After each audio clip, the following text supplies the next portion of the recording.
It's also given certain people tools to hide under and say, this is my trauma. No, that's a trigger. No, that's negativity. I want to cut because off. of this. It's not just about you understanding your emotions and managing your emotions and expressing them or communicating them healthily. It's also you understanding other people's emotions.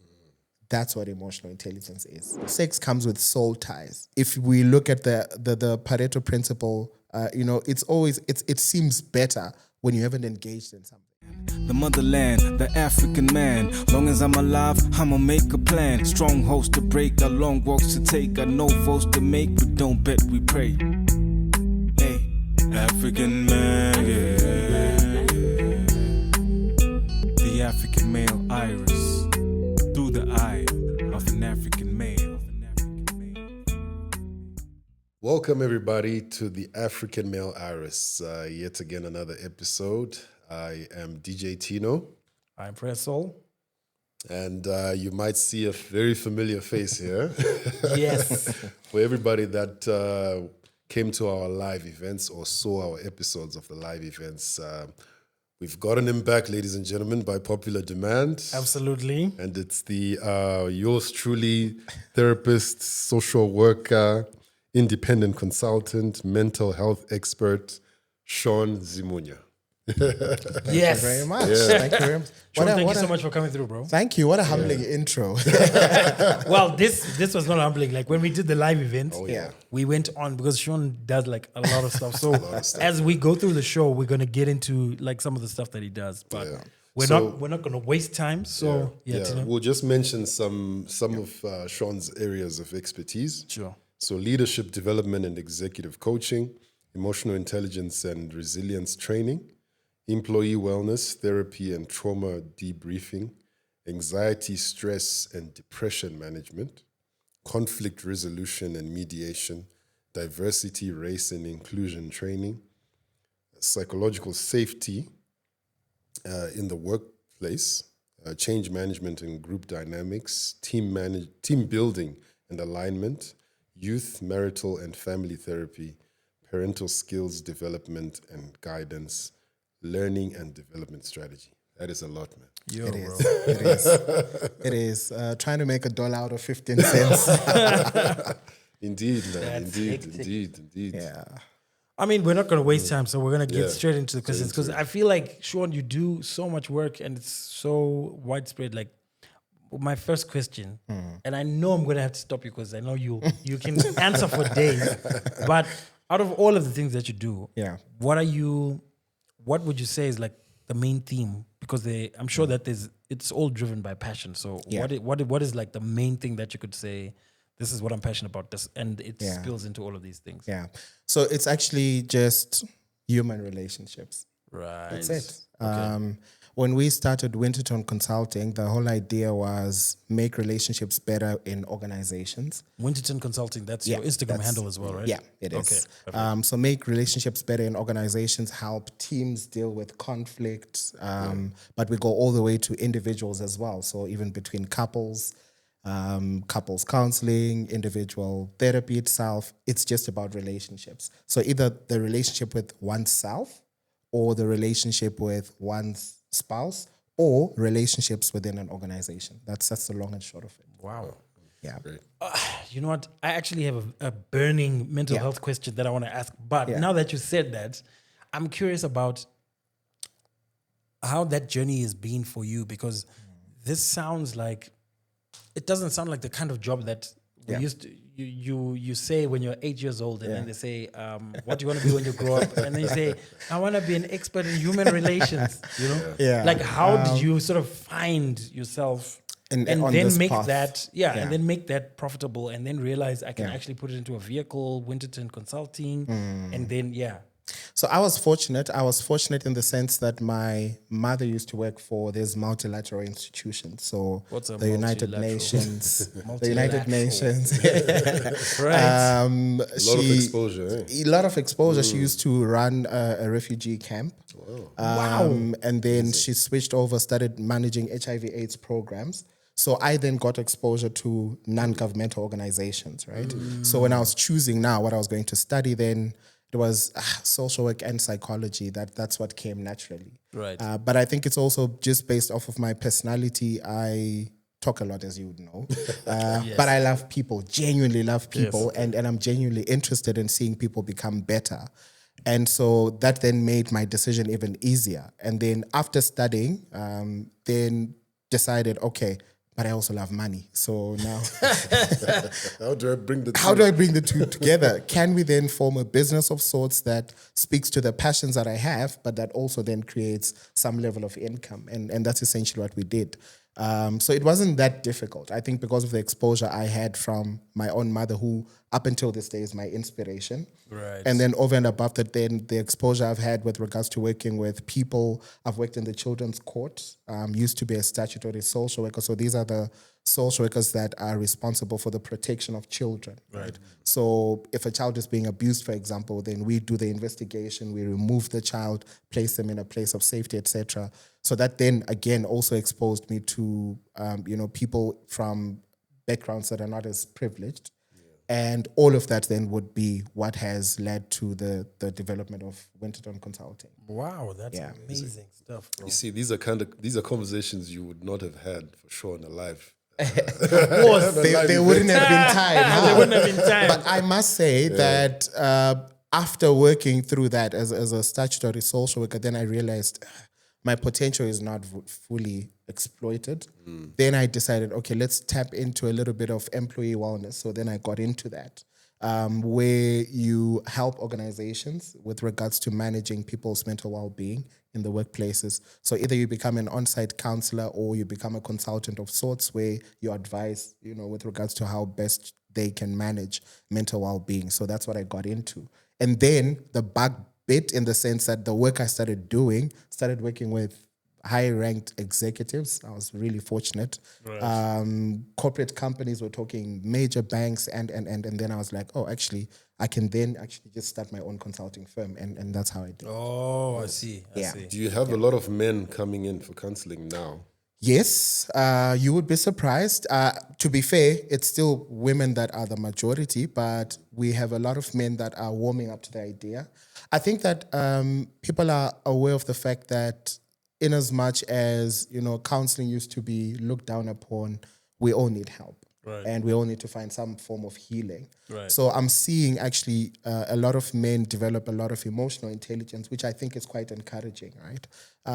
Of course, there's still struggles, and there's still these patriarchal beliefs that people hold that, therapy is, it's not supposed to be for men. Right. But and I've actually had people come and confess after a couple of sessions that, dude, when I came, I was like, I'm just going because the missus said, Right. If I don't go, then it's done. It's gonna be a problem.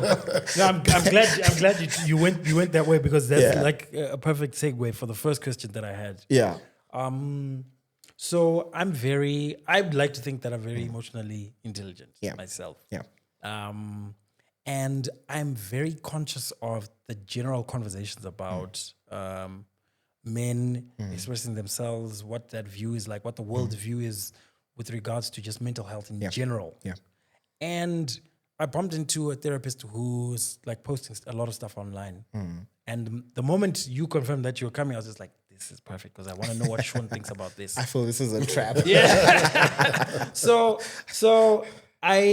this was a notion that I had myself, and I had been in just general discussions. I'd been having the same notion, and I was like, but I don't know if this is true, but I don't know if I'm being insensitive. Yeah. But the question is, has mental health awareness, like the general conversation about mental health in the last couple of years, has that done good for men, or has it sort of made men weaker? Because I feel like a lot of people have now, men and women alike, have now become more aware of things like childhood traumas, triggers, and these words are trending. Like they are just everywhere, and sometimes they're being used very carelessly, very selfishly. And I feel like the notion that the conversation about mental health has brought awareness, which is a very good thing. Yeah. Because now people get to see where they can get better. They can look for help and then be actually better. But I feel like it's also given certain people tools to hide under and say, this is my trauma. No, that's a trigger. No, that's negativity. I want to cut off. Of this. I want to cut off people who are. So it's almost like the line of masculinity becomes very jaded. Like you can't really say it, because now it's like if a guy sounds too emotionally intelligent, they're a simp. You know, they're not so masculine. If a guy is kind of very macho, I'm not talking about emotions, I'm just authoritative and alpha male type vibe, then that also means, you know, he's very masculine, he's in charge, and, you know, then women will say that's. So I want to know, like, your thoughts about that sort of situation that we find ourselves in. So I think it's a give and take. I think that the problem starts with people not actually understanding how to define some of these terms. Right. So, for example, what is emotional intelligence? Right. Is emotional intelligence me crying because I feel sad? Is that what emotional intelligence is? Right. Not necessarily. Emotional intelligence, if I were to define it, is essentially one's ability to understand one's own emotions, manage one's own emotions, express, and in quotes, in a healthy way, one's emotions. 100%. Right? But it's a two-way street in the sense that it's not just about you understanding your emotions and managing your emotions and expressing them or communicating them healthily. It's also you understanding other people's emotions. That's what emotional intelligence is. Bro, that is probably the best definition of emotional intelligence. So because that comprehension bit is what people miss. That's where people, So it's essentially about you understanding yourself even more, which then makes it easier for you when you interact with the world, for the world to understand you better, right? Has it made men simps? I don't think so. Okay. I actually think it's the opposite of that. I think that we used to suffer from not knowing or a lack of understanding. So I would feel myself being aggressive, for example, but I don't know what the cause is.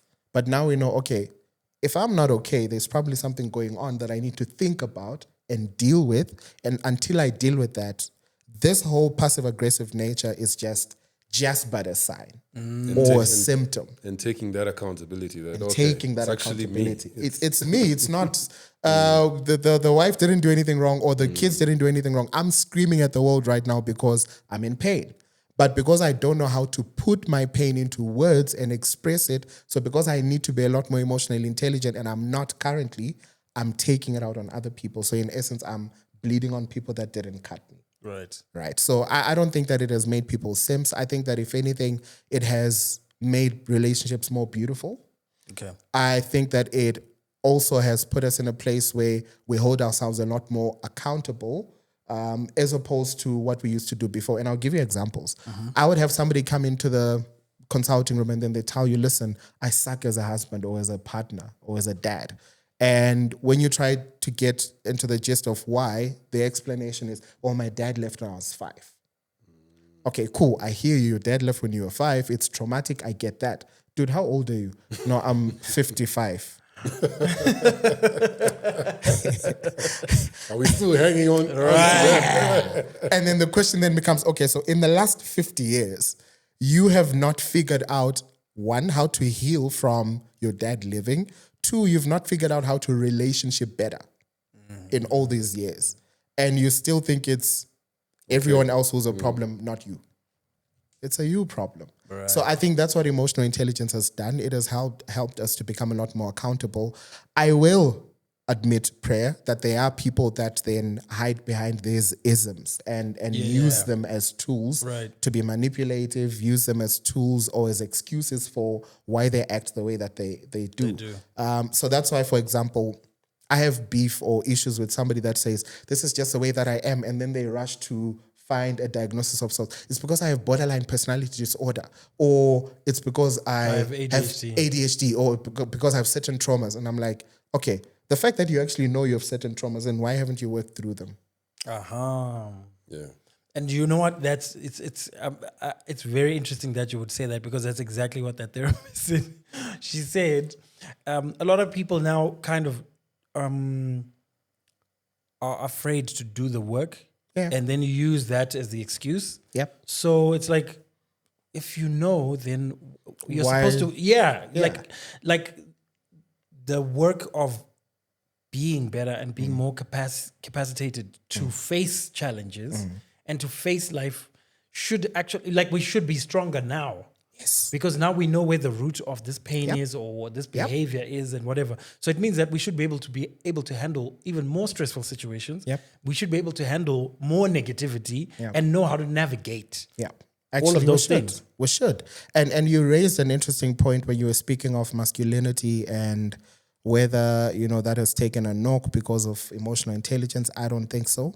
Right. There's nothing wrong with being masculine. Right. I think I want to make that clear. Right. But I need all of us to be careful of what definitions of masculinity we use. Do we think... And what is your definition, Sean? So for me, by virtue of the fact that I'm male, right? And by virtue of the fact that we're in a patriarchal society, I have a responsibility, for as long as I subscribe to that notion, to lead. Right. But when you're a leader, your first duty is to lead yourself. 100%. So that's how I would define it. So me being masculine is me leading myself, firstly, is me protecting myself, secondly, and then by extension, because I am leading myself and I'm protecting myself, I am then in a better position to protect my loved ones. I'm then in a better position to lead my loved ones. But I cannot lead if I am not leading myself. So that extends to things like discipline, self-discipline. Self-discipline, it extends to things such as honesty. Right. It extends to things such as accountability, Right. taking responsibility, but it also extends to things such as having a vision, clearly laid out vision, understanding where you're going. It also then speaks to things like having a mission and then having the ability to bring all of that together and to actually be able to succeed in whatever endeavors that you want to indulge in. So that's how I would view masculinity. And then we then have toxic masculinity, where we think it's about being a man and being aggressive and always being in charge. Guys, you do not know everything. You being a man does not mean you know everything. So there are certain parts where I'm actually willing to let the wife lead because she knows more about that. And that for me, again, still speaks to leadership, because even as you lead teams, you need to be aware of the fact that, for example, we're here because somebody is so dope, they've got a dope studio. We might not know a lot about putting all of this machinery together. They do. Probably did sound engineering and all of those things, that the nice things that people go and study. So it's about knowing when to step up and knowing when to take the back bench, and not feeling some type of way because you're not in the forefront. Right. That's what I believe it's about. And that's always the issue. Yeah. Not knowing when to take a Backseat. backseat. Yes. But then it's simple, because all you have to do, anyone that's worth their salt, the first thing that you do, whether it's a family or it's a team in an organization, is to do a SWOT analysis. So what are my strengths? Right. What are my weaknesses, right? What are my partner's strengths and weaknesses? The people that I'm with, if we're building a business, for example, whatever it is that we're doing, what are Prayer's strengths, right? That Tino might not have. And how do we then leverage that off of each other? Once I know what my strengths are, then automatically we have, it's almost like a psychological contract that we have that, dude, when it comes to this, you take the lead because you're so dope at this. And we don't feel some type of way because we know, no, Prayer is dope at this. It's his thing. Let him do it. When it's something else that Tino is great at, then we let him lead. It's as simple as that. Right. So I think masculinity also is also being then confident in who you are. But the gist of it lies in knowing who you are. Okay? Yeah. And that's where people sort of don't get it, because they think it's just enough. I must just be a man. If I know my name and my surname, that's enough. No. Where are you from? And I think we spoke a little bit about this on the live event. Yeah. Where are you from? What do you need to heal from? Right? What sort of patterns flow through your bloodline in terms of men, in terms of women? That's all a part of understanding who you are. What comes naturally to you? What do you struggle with? Once you understand that, I think that you are better positioned to lead, firstly yourself and then by extension, other people.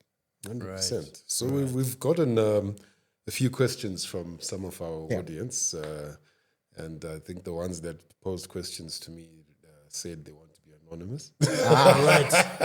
Is he asking for a friend? He's asking for a friend. Asking for a friend. No, we've got quite some interesting DMs. Some interesting ones. Because our DMs are very sacred place. I felt I need to start with this one. Okay.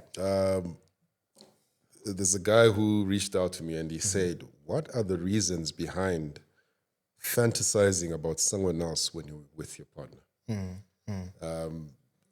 The sex is good, the marriage is good, but for one reason or the other, when you are having sexual intercourse, he finds himself picturing Angelina Jolie. Wow. picturing someone else. Wow. Who is someone he knows.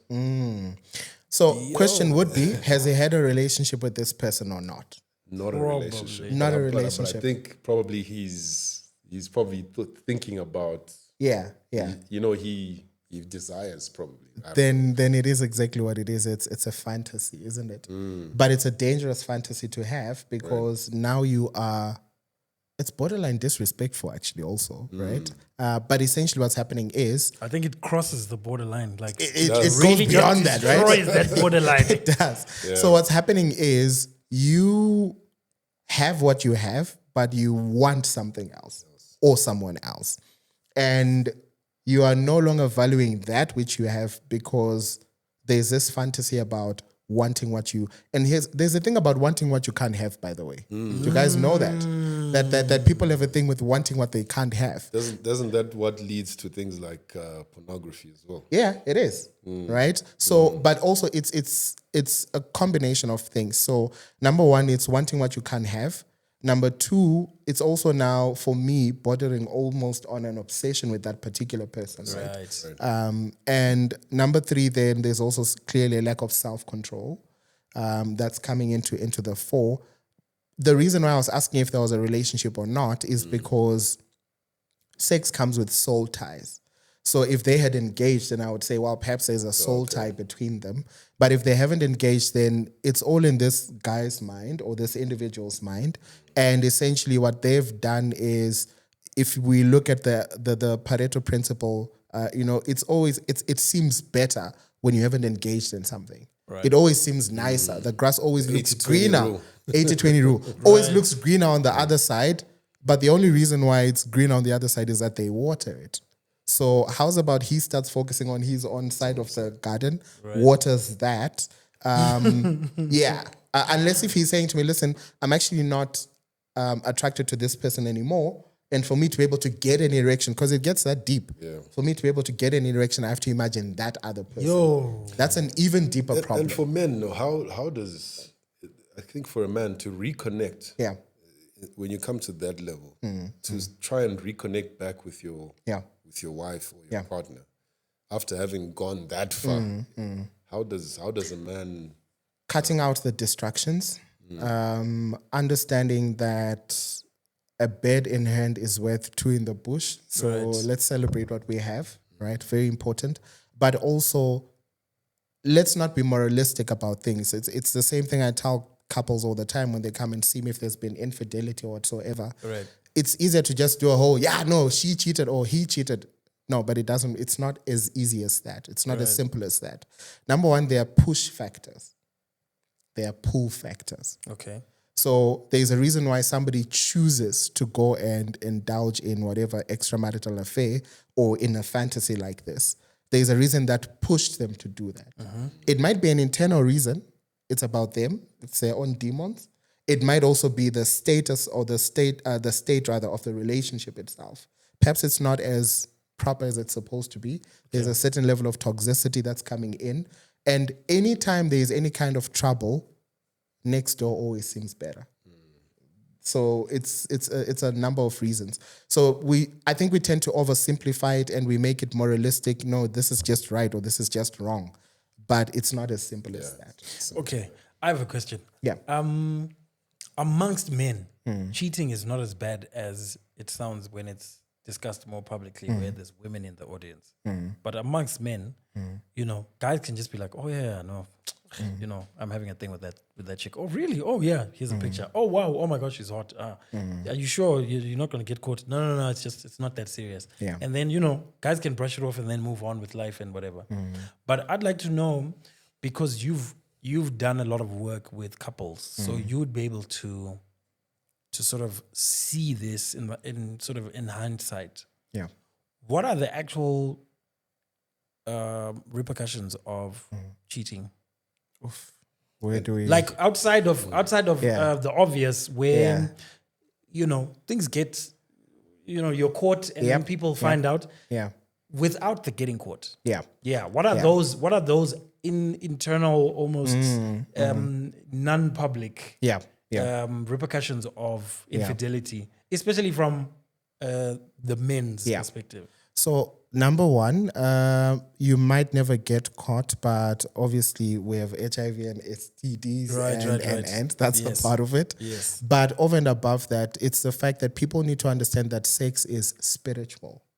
There are soul ties that get created as you engage in sex with a person. So I'll give an example. There are people who you go and sleep with a person and then everything gets shut down. Whatever business you're trying to do, everything just goes left. And you're like, okay, what the hell happened here? And you'll never tie it back to that. Man. And a lot of the times, if you don't have the spiritual maturity or the awareness or the discernment, you're going to think, I just probably failed. Can't you know? The person you indulged in, maybe they're involved in dark arts and you don't know. Right. So by you indulging, it's coming to you by extension. So you're opening yourself up to that. Opening portals you shouldn't be opening. Right. So that's one major repercussion that's happening. And then also sometimes it actually chips away at your own confidence. The fact that, I don't know, but how many people feel good after doing it? And if you look at it, a lot of guys will tell you, you know, dude, after coming out, I was just so bored with the chicken. I was like, Enter, get out now. I realized that I messed up. I need to go home. And then let's also not underestimate. Yeah, there's a friend of mine who actually said this quote. Yeah. He said there's no one who's in more of a hurry than a married man who's just come. Exactly. So like, flip, what did I do? Because the moment you're there, you just have this post-nut clarity. Right? And then like, it's almost like, no, everybody can see I don't even know why you need to go. I need to go home. Yeah. Right? And let's not underestimate living with the guilt. Right. That's heavy. It can weigh heavy on a lot of people. Over and above that, I think the damaging effect for me would be the fact that you then go into phases like this, where there's a certain level of comparison that you're doing now. Right. The other party is unaware because they haven't caught you out yet, right? So they're unaware that as you're indulging with them, you're comparing them to somebody else. Right. And obviously, anyone that doesn't get told, I mean, if I give you a job and I don't give you a job spec or tell you what the job is about, you're going to fail at it. Right. So that's how most relationships actually end up failing, because in my mind, I'm comparing her with Unorma or Unomsa somewhere.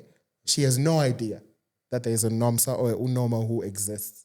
And so she doesn't know she's in a competition. I know it because I'm keeping a secret.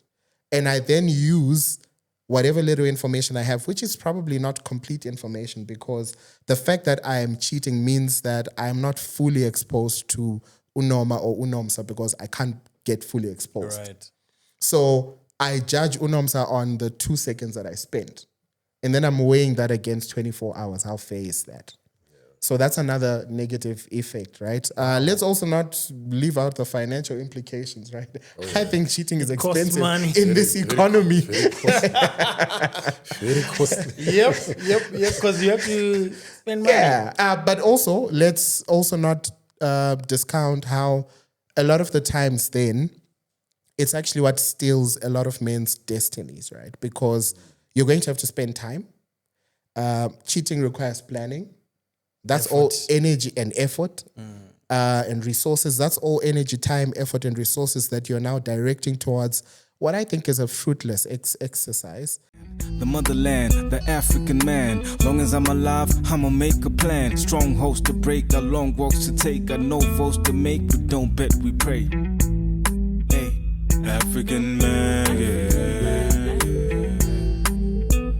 African male iris.